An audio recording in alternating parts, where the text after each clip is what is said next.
Here, dankie vir die pragtige lied wat ons herinner dat U ons onvoorwaardelik liefhet, net soos ons is. Mens verstaan nie altyd U genade, U onverdiende goedheid ten koste van ons sondes en swakheid, het U ons nog steeds lief.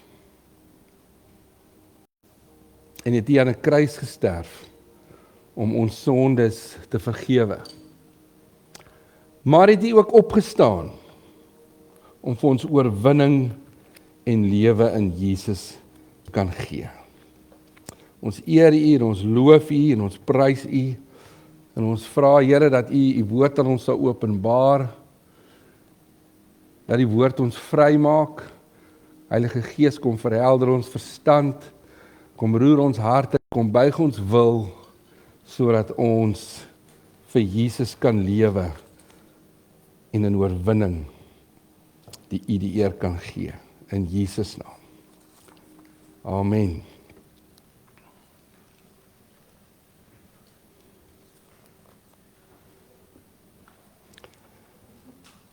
Maar in al hierdie dinge is ons meer as oorwinnaars deur Hom wat vir ons liefhet. Vriende, genade vir julle en vrede van God deur Christus Jesus, ons Here.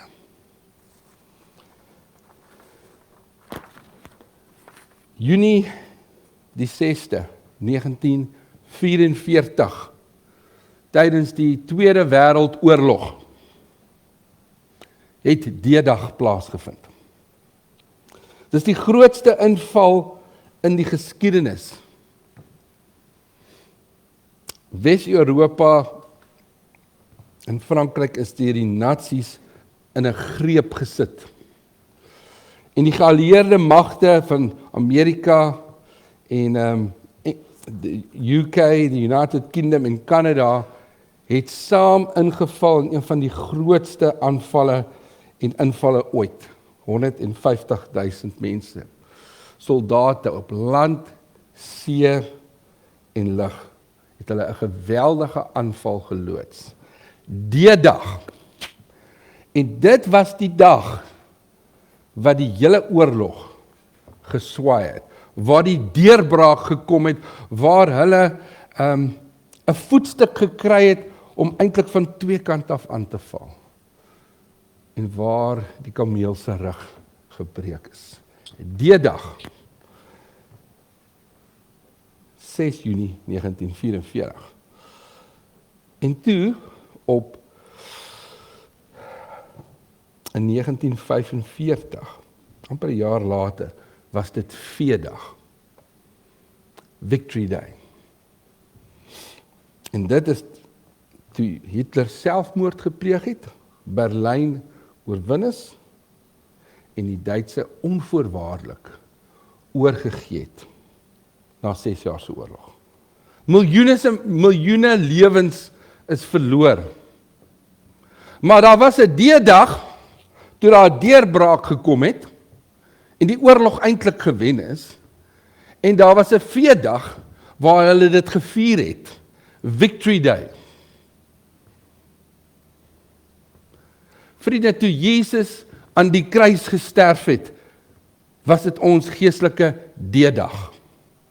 Dit is waar die oorwinning bereik is in die geskiedenis van Christendom. Dis waar alles gebeur het om vir ons vergifnis te gee en oorwinning te gee, is die dag toe Jesus aan die kruis gesterf het. Dit was D-dag. En 3 dae later, toe is dit V-dag. It was Victory Day, toe hy opgestaan het uit die dood. V-dag, die opstanding van Jesus uit die dood. Al twee is belangrik. Jy kan nie die een sonder die ander een hê nie.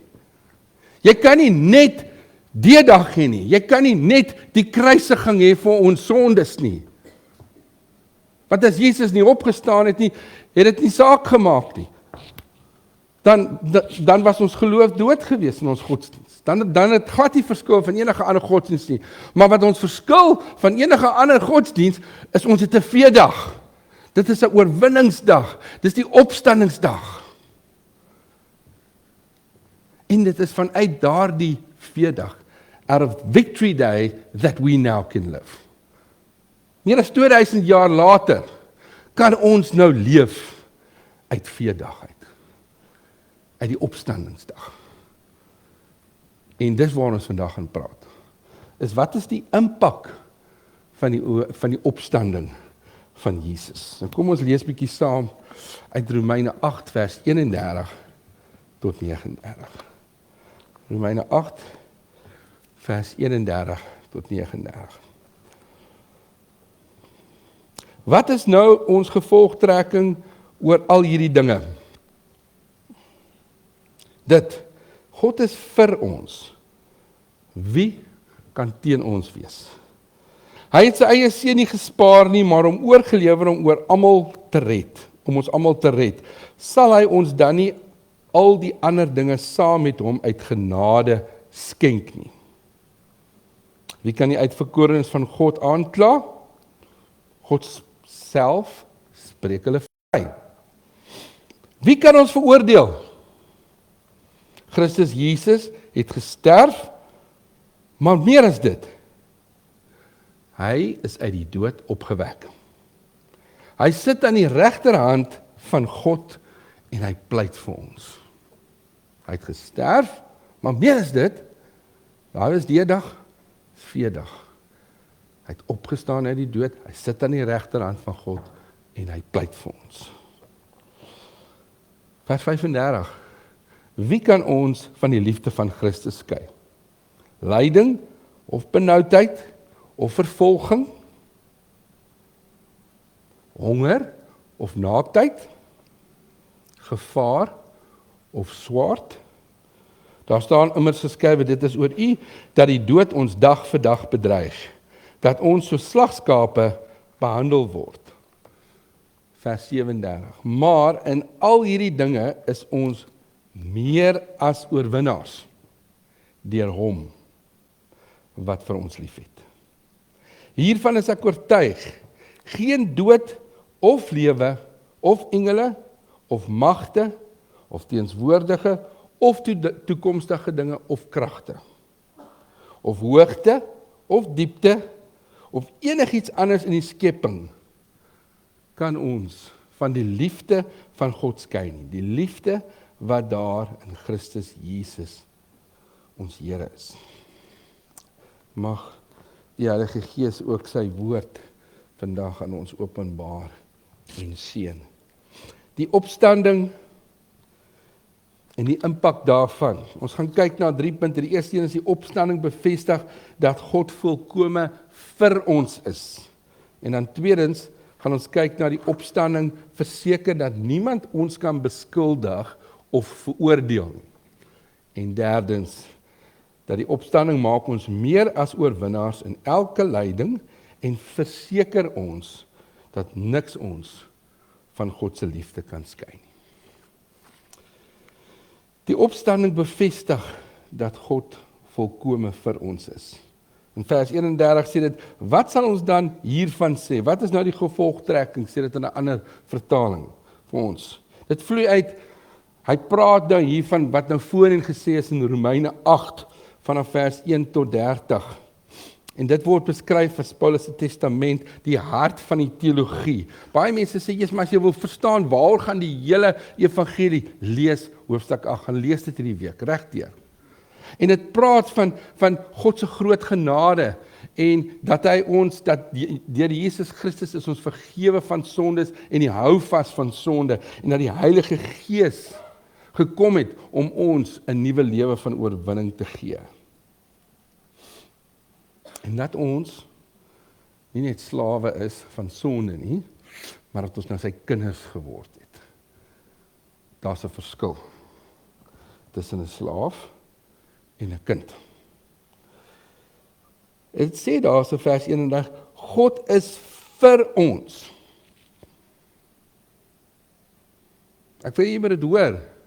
Want baie keer word ons groot met 'n godsbeeld en baie keer is dit hang dit af van die beeld wat van jou eie vader gehad het. Hoe was jou vader gewees? Was hy hierdie persoon wat soos 'n regter was en jy meer van sy dissipline en straf ervaar het as van sy liefde? Of miskien het jy ervaring van jou vader gehad as 'n pa wat ek kan dit nooit goed genoeg doen nie. Jy weet, as jy 4-3 gedruk het, dan sal die pa vir jou sê, maar hoe het jy nie 'n 15 gedruk nie? As jy 95% gekry het, maar wat het met die ander 5% gebeur? En miskien word jy groot met 'n fisiese pa, en dis hoe jy die beeld het van jou pa, of jy het 'n beeld van jou pa, wat hy's net weg. He's like a traveler, he's not there. En hy voel weg, en hy voel ver. Of het jy 'n beeld van 'n pa, wat gaan jou dissiplineer, maar hy's by jou, en hy speel met jou, en hy ondersteun jou. Dit hang baie keer af van die beeld van ons pa, maar ek wil vir jou verseker, geen nie om wat se beeld en ervaring van ons eie fisiese paas gehad het nie, ons hemelse pa is vir ons, is met ons.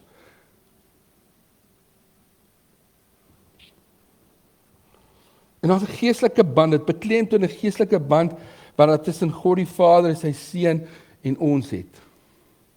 Dis ongelooflik spesiaal. God is vir ons. Dis soos 'n regsaak en die regter besluit vir of teen iemand. God is aan ons kant. Hy het klaar kant gekies. Dis soos 'n boelie by die skool. Dan kom 'n groter ene, groter, sterker een, en nou het ek die groter, sterker een aan my kant. Nou moet hy boelie oppas. God is vir ons. Hy is aan ons kant. Nou kan die duiwel maak wat hy wil. Hy kan ons aankla, hy kan ons probeer aanval, maar God is vir ons. So wie kan teen ons wees? Jy sien, sonder die opstanding sou die kruis eintlik net 'n groot mislukking gewees het en verniet gewees het. Maar as gevolg van die opstanding kan ons weet dat God is vir ons. En dat dit 'n werklikheid, dat ons vanuit daai werklikheid van die leë graf kan leef. En dit beteken dat hy ons ook kom seën en ons genadig is in alles wat ons doen en vir ons ook genade skenk in hierdie lewe. So as jy die volgende keer deur 'n finansiële krisis gaan, en dit is vir my so mooi hoe oom Tini gepreek het oor die naam van Jesus en die krag agter die naam van Jesus. In ons Bybelstudie het ons daar gepraat, en ek dink nie ons besef altyd die ongelooflike autoriteit agter die naam van Jesus en die krag van die naam van Jesus nie. In Jesus naam, ek en my vrou bid op gister, ons bid vir iets, en ons sê toe, in die naam van Jesus bid ons. U seën, u wil, u leiding. Om te bid in God se, in die naam van Jesus, met die krag van Jesus, en dis presies so, vanuit daai oorwinningsposisie, omdat ons God aan ons kant het, geen nie om wat die situasie is nie, as jy in 'n finansiële krisis is, dan kan jy weet, God is met jou, en hy's vir jou. En ons kan bid en vra, Here, in Jesus naam, kom gee wysheid, hoe moet ek hierdie bestuur, kom gee vir my deurbraak, maar gee my wysheid hoe ek dit anders te kan bestuur. Ek is die kind, U is vir my, en ek vertrou U. Of as gesondheidsprobleme kan ons bid in die naam van Jesus, vanuit die oorwinningsposisie, dat God met ons is sy kinders, en hoe sal jy wees as 'n pa of 'n ma met 'n kind wat siek is, jy's met hulle, jy ondersteun hulle, en net soos God met ons, ook in ons gesondheid. En ons het gepraat by die klein groep daaroor. En partykeer kom hy deurbraak. En daar's 'n fisiese gesondmaking, en die Here is hy's kragtig om dit te doen. Ons hoor van getuienisse, van deurbrake en van genesing.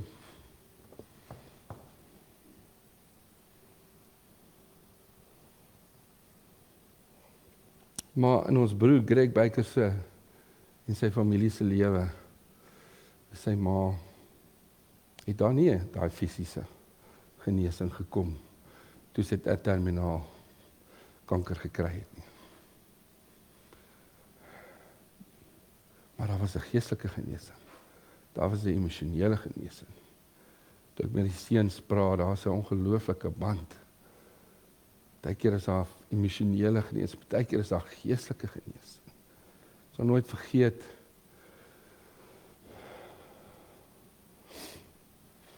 Gert, wat oorlede is, my gesê het, hy loop 'n moeilike pad van swaar kry met sy kanker. En hy weet nie wat se kant toe die pad gaan loop nie. Of dit raak beter, of dit raak erger. Maar een ding weet hy, dat God vir hom is, dat God met hom is. En wat ook al die pad, God is op die pad saam met hom. So as daar 'n gesondheidsuitdaging is, God is met ons en ons gesinne. Miskien is daar eensaamheid, alleenheid. Jy gaan skool toe, dan sit jy in pauses. You go to school and you sit in the bathroom because the children bully you. I don't think we realize how tough that for children. Maar God is met jou. God is with you there also, in those moments of rejection and loneliness. And it's in those times that God reveals His presence and His peace and His guidance in new ways that we don't always understand. Jy sien, die opstanding verseker dat God se voorsiening en versorging, hoor mooi, omdat hy opgestaan het uit die dood, verseker hy dat sy voorsiening, dat hy vir ons sal voorsien vir ons behoeftes, en sy versorging nie afhanklik is van ons geestelike prestasie nie. So now you've performed well enough, so now God will provide for you and support you. No, it is always there. Dit is altyd daar. Want ons is sy kinders, en hy het opgestaan. Hy is vir ons. En dat deur Jesus Christus kan ons in oorwinning leef. You see, other godsdienste, other religions is all based on good works and how well you perform or don't perform. Maar in Christendom gaan dit nie oor hoe goed jy presteer nie, want ons gaan nooit goed genoeg presteer nie. Dit gaan oor wat God klaar gedoen het, wat Jesus klaar gedoen het en vir ons daai genade kom skenk. En dit bevry ons dat ons so moet probeer geestelik presteer. Ja, ons het 'n strewe om heilig te leef en vir Jesus te volg. Maar is nie hierdie aanhoudende vrees en veroordeling nie. En kan ons leef uit 'n lewe van dankbaarheid, vreugde en vrymoedigheid. Die opstanding bevestig dat God volkome vir ons is. Tweedens, die opstanding verseker dat niemand ons kan beskuldig of veroordeel in vers 33 tot 34. Wie kla ons aan? Who can convict us? Wie veroordeel ons? Who can condemn us? Jy weet, baie keer as jy sleg voel, baie keer is dit die duiwel, baie keer is dit jou eie gewete, dalk is dit mense wat jou laat sleg voel.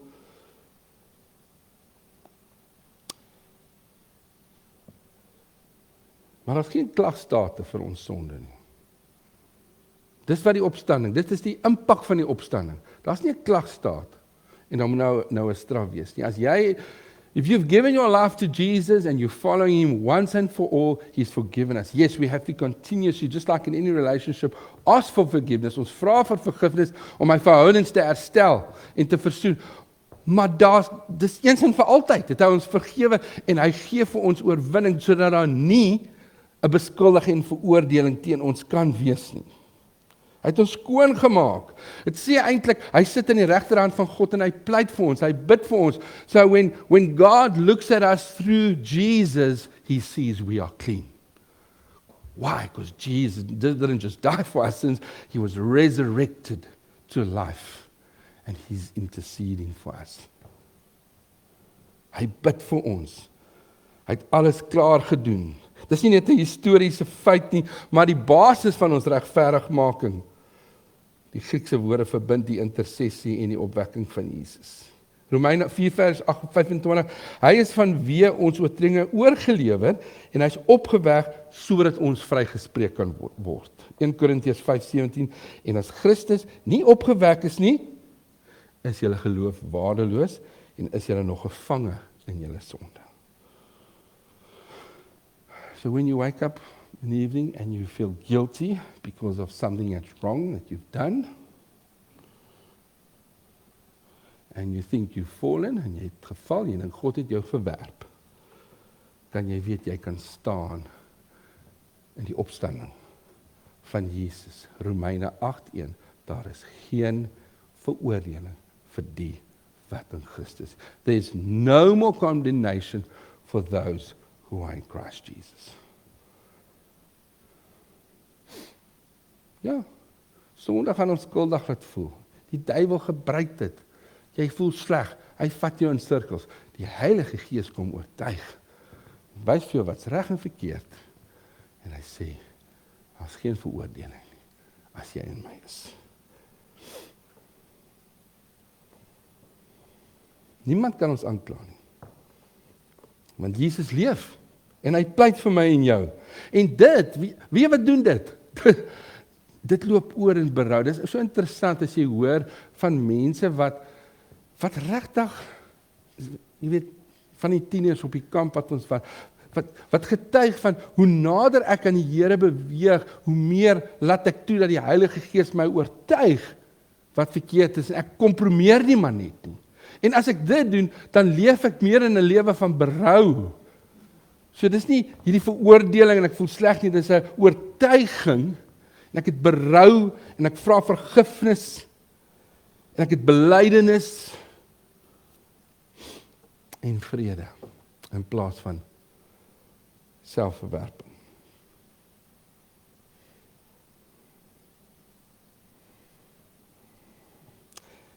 Die opstanding verseker dat niemand ons kan beskuldig of veroordeel nie, want ons is sy kinders, en hy het ons skoon gemaak, en hy maak ons vry, om in vergifnis te lewe. En dan derdens, die opstanding maak ons meer as oorwinnaars in elke lyding en verseker dat niks ons van God se liefde kan skei nie. Vers 35, dis een van die klimakse hierso. Wat kan ons skei van die liefde van Christus? Hy vra, is daar enigiets wat jou van die liefde van Christus kan skei? Dan noem hy 'n hele klomp goed. Hy lei 'n klomp domeine van lyding. All these difficulties that we have in our lives. Verdrukking, benoudheid, vervolging, hongersnood, naaktheid, gevaar, swaard. Swaard is bekleierigheid. Gevaar, as jy onveilig voel, naaktheid. Jy voel vulnerable. Hongersnood, as nie genoeg geld nie. Vervolging. If people just keep bullying you. Anxiety. En hy sê, niks van daai goed kan ons skei van die liefde van God. En dis in daai goed en daai ervarings, daai omstandighede waar ons in die naam van Jesus moet opstaan en sê, uit die oorwinningskrag van Jesus kan niks my skei van die liefde van Jesus nie. En kan ek daarin leef? En hoef ek nie onder dit te wees nie. Ek onthou, was een keer vir iemand gevra, maar hoe gaan dit met jou? Toe sê hy gebukkend onder die genade. Dis mos 'n sê ding. Gebukkend onder die genade. Toe sê hy, maar hoekom is jy daar? Jy moet uit oorwinning leef. En baie keer kyk ons op na die Goliats. En die berge en die swaar kry. maar Jesus se oorwinning sê vir ons, jy is klaar, meer as oorwinnaar. En dis wat vers 37 vir ons sê, in al hierdie dinge, nie net in goeie dinge, maar moeilike en swaar dinge, in al hierdie dinge is jy meer as 'n oorwinnaar, deur Christus, wat jou lief het. Jo. Ons is klaar in die wenspan. Ons is klaar gekruisig met Jesus vir ons sondes, ons het vergifnis gevra en ons gaan dit aanhoudend doen. Maar ons het ook saam met hom opgestaan. En uit daai posisie van gesag tree ons op. Ons probeer nie bo uitkom sodat ons in oorwinning kan wees nie. Ons is klaar sy kinders en as gevolg van sy opstanding kan ons leef vanuit oorwinning. Hoekom? Want dieselfde krag wat Jesus laat opstaan het uit die dood, leef vandag in my en in jou. Dis soos, as jy nou in 'n rugbywedstryd is en jy het 'n baie goeie speler, ek meen jy dink so, ons gaan wen. Ons het hierdie speler. Jou hele mindset is anders. Jy dink, jy tree op vanuit oorwinning. Jy probeer nie oorwinning bereik nie. En dit is die goue reël en belofte en impak van die opstanding. Ons is meer as oorwinning. Waaroor het ons oorwinning? What do we have victory over? Why are we living in V-Day?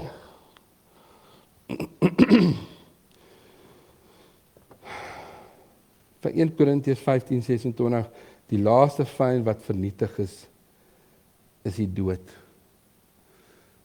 Vers 38:39, hy het nou net gesê, wat kan ons skei vir die liefde, en al hierdie swaar kry goed genoem, all these difficult can't separate us from the love of God. Nou noem hy weer 'n klomp, vers 38:39. Ek is oortuig, ek dink daaroor, ek wonder, ek is oortuig daarvan, wat? Dat geen ding, lewe of dood, engele of magte, of teenswoordige of toekomstige dinge, iets in die verlede, iets in die toekoms, kragte of hoogte, of diepte, enigiets anders in die skepping. Ons kan skei van die liefde van God wat daar in Christus Jesus ons Here is nie. Wat sê hy eintlik daardeur? Dit behels basies alles in die wêreld, alles in die skepping. Selfs die ergste ding, die dood.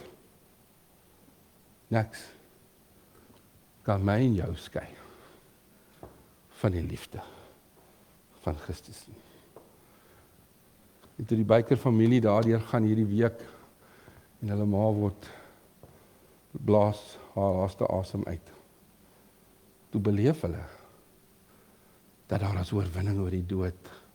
Hulle getuig van 'n vrede en 'n rustigheid in daai laaste oomblikke. Hulle getuig en ek kon dit beleef as hierdie familie staan saam. Die Heilige Gees kom gee vertroosting, maar deur familie, deur vriende word die liefde van Christus beleef. Niks kan ons skei. Selfs al verloor ons iemand aan die dood, die liefde van God, die vertroosting van die Heilige Gees is daar.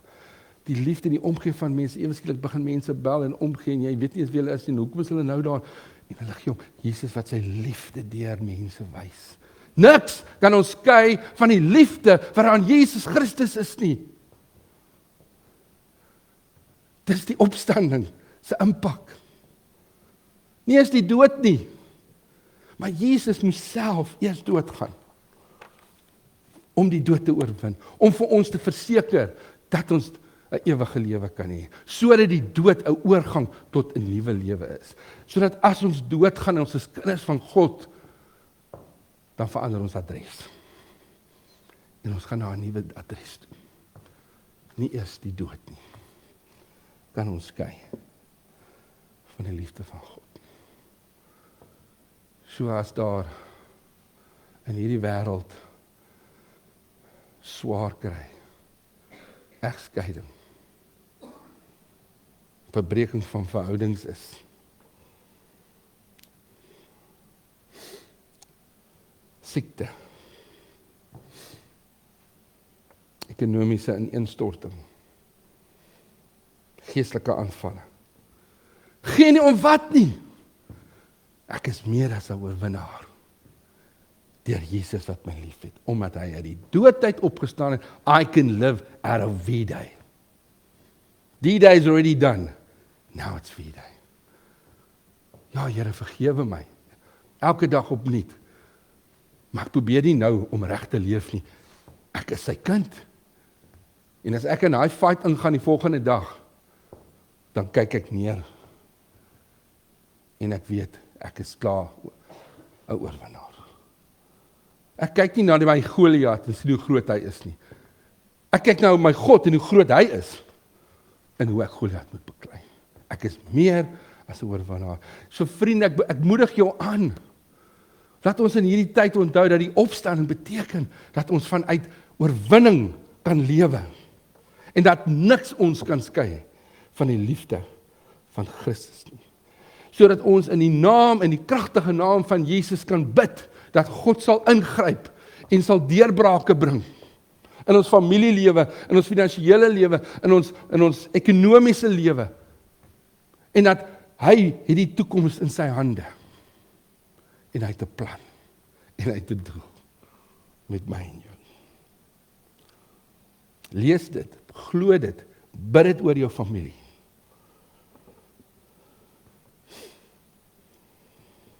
Die impak van Jesus se opstanding is nie net 'n eenmalige geskiedkundige. It didn't just happen once as a time in history that Jesus rose from the dead. Dis die ewige fondament van ons geloof. En soos Paulus eindig, doen ons ook niks, absoluut niks kan my en jou skei van die liefde wat daar in Christus Jesus ons Here is. Ons bid saam.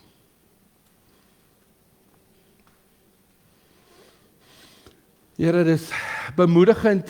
It's so encouraging to know and comforting to know, Lord, that because you died on the cross, we are forgiven and we're your children, but because you rose from the dead, we can live. We can live out of victory. We can live forever. Here, dankie dat uit daai oorwinning is die dood oorwin. Ons het nie net 'n verhouding met U en 'n oorwinningslewe hier op aarde wat ons kan lei nie, lewe nie. U het vir ons die ewige lewe gegee. Given us that eternal life, that even when death comes, that is a doorway to eternal life with you. So dankie dat die opstanding vir ons hoop gee, oorwinning gee en lewe gee. Ons eer U daarvoor. Kom maak dit 'n werklikheid ook hierdie week in elkeen van ons se lewens. Amen. Kom ons staan vir die laaste lied.